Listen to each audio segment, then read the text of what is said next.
Nessa aula de hoje, vamos ver o que são as unidades fraseológicas e quais são as suas características. Podemos definir as unidades fraseológicas da seguinte maneira. Uma unidade fraseológica é uma combinação de duas ou mais palavras cristalizadas que expressam uma ideia que deriva do reconhecimento popular por seu uso frequente.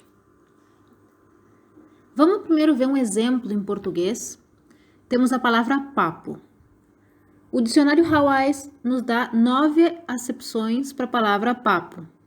E agora a gente vai ficar só com a 8ª acepção, que diz que papo é um regionalismo do Brasil, com uso informal e define troca de ideias, conversa, bate-papo. Então, se a gente pegar essa acepção, papo é uma conversa. E no mesmo dicionário, nós podemos pesquisar as unidades fraseológicas que existem com a palavra papo. Sim, são várias. O dicionário Hawais nos dá 10 unidades fraseológicas com a palavra papo e eu só peguei uma como exemplo, sim, que é a expressão papo furado. De acordo com o dicionário, papo furado é um regionalismo do Brasil, o registro é informal e define conversa sem compromisso, conversa fiada, conversa mole, proposta ou promessa que não se pretende cumprir, conversa mole, palavreado cujo intuito é enganar, conversa para boi dormir. Então, na definição dessa unidade fraseológica, surgiram também outras unidades fraseológicas, sim, conversa fiada, conversa mole e conversa para boi dormir. E são todas sinônimas de papo furado. Então, vamos voltar para a nossa definição, agora com esses 4 exemplos que a gente pegou do dicionário. Temos papo furado, conversa fiada, conversa mole e conversa para boi dormir. A definição diz: uma unidade fraseológica é uma combinação de 2 ou mais palavras cristalizadas.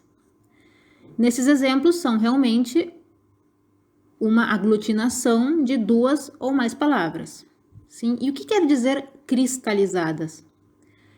Quer dizer que essas palavras têm certo grau de fixação. Sim? Elas não podem ser transformadas, substituídas, eliminadas ou adicionadas.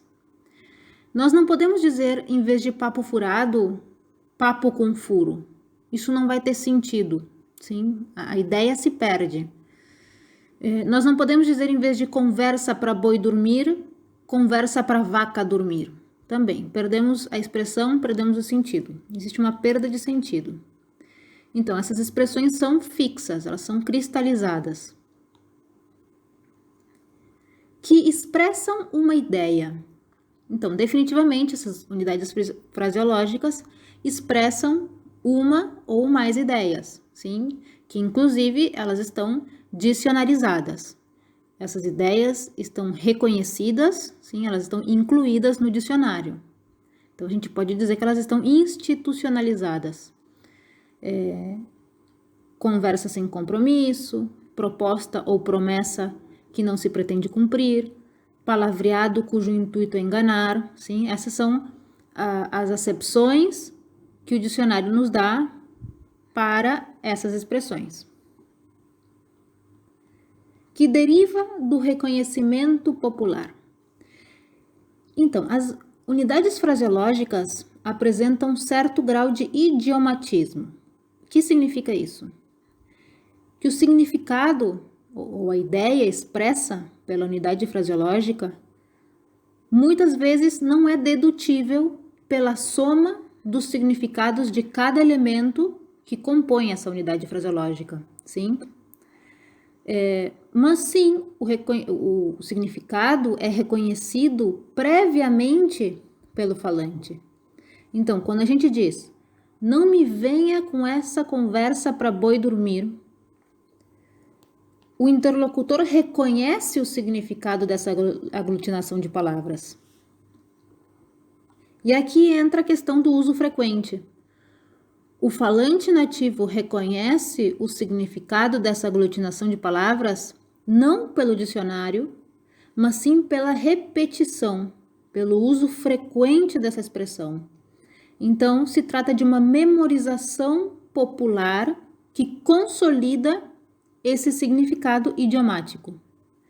Então, por isso a gente pode falar de expressões populares.